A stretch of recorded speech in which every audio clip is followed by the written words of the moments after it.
అందరికీ నమస్కారం. ఈరోజు తెలంగాణలో బీసీలకు 42% రిజర్వేషన్లు అందించలేని పాలకులకు నిరసనగా బీసీలకు నష్టం జరిగింది, బీసీల ప్రయోజనాలకు అధికార పార్టీలు లేదా అగ్రకులాలు అడ్డం పడుతున్నాయన్న నిరాశతో సాయి ఈశ్వరాచారి బలవన్మరణం నేరుగా అగ్నికి ఆహుతైనటువంటి ఆ సంఘటన మనందరినీ కలిచివేస్తాం.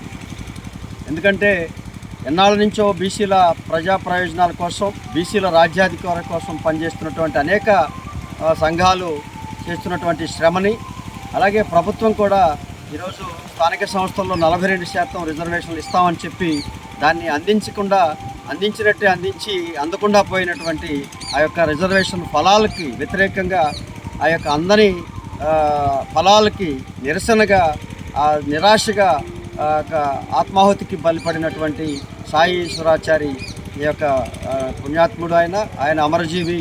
ఆయన చేసిన త్యాగం భవిష్యత్తులో అయినా ఫలిస్తుందని చెప్పి మనందరం ఆశిద్దాం. గతంలో కూడా తెలంగాణ రాష్ట్ర సాధన కోసం, తెలంగాణ రావాలి, తెలంగాణ ప్రత్యేక రాష్ట్రంగా వెలుగొందాలి, తెలంగాణ ప్రజలు ప్రత్యేక రాష్ట్రంలో అభివృద్ధి చెందాలని చెప్పి శ్రీకాంతాచారి కూడా ఆ రోజు బలవన్మరణం పొందాడు. ఆ బలవన్మరణం కారణంగా ఏర్పడినటువంటి తెలంగాణ రాష్ట్రం ఈరోజు ప్రత్యేక రాష్ట్రంగా విరాజిల్లుతుంది. అలాగే శ్రీ సాయి ఈశ్వరాచారి మరణం కూడా ఈ యొక్క బీసీ ప్రయోజనాలని, బీసీ రిజర్వేషన్లని సాధిస్తుందని చెప్పి మనందరం ఆశిద్దాం. అలాగే ఆ యొక్క కుటుంబాలు రెండూ కూడా ఈరోజు అనాథలయ్యాయి.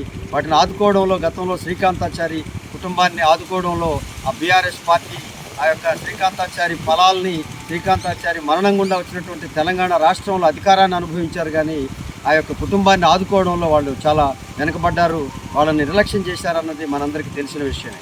అలాగే ఈరోజు కూడా ఈ యొక్క బీసీ ప్రయోజనాల కోసం, బీసీ రిజర్వేషన్ల కోసం ఆత్మాహుతి చేసుకున్నటువంటి సాయి ఈశ్వరాచారి కుటుంబాన్ని కూడా ఆదుకోవాలి. ఆయా కుటుంబానికి సంబంధించినటువంటి మిగతా సభ్యులందరినీ మన రాష్ట్ర ప్రభుత్వం ఆదుకోవాలని చెప్పి కోరుకుంటా ఉన్నాం.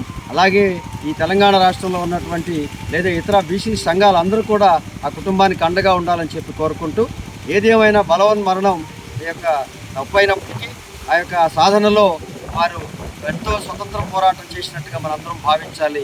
వారి ఘన నివాళులు అర్పించాల్సినటువంటి అవసరం ఉంది. వారి కుటుంబాలు ఈ యొక్క నష్టాన్ని పరిపూర్ణంగా అంగీకరిస్తూ వారిని ఆదుకునే విధానంలో మనందరం వారికి ముందుండాలని చెప్పి కోరుకుంటూ, వారి ఆత్మకి శాంతికి చేకూరాలని కోరుకుంటాం.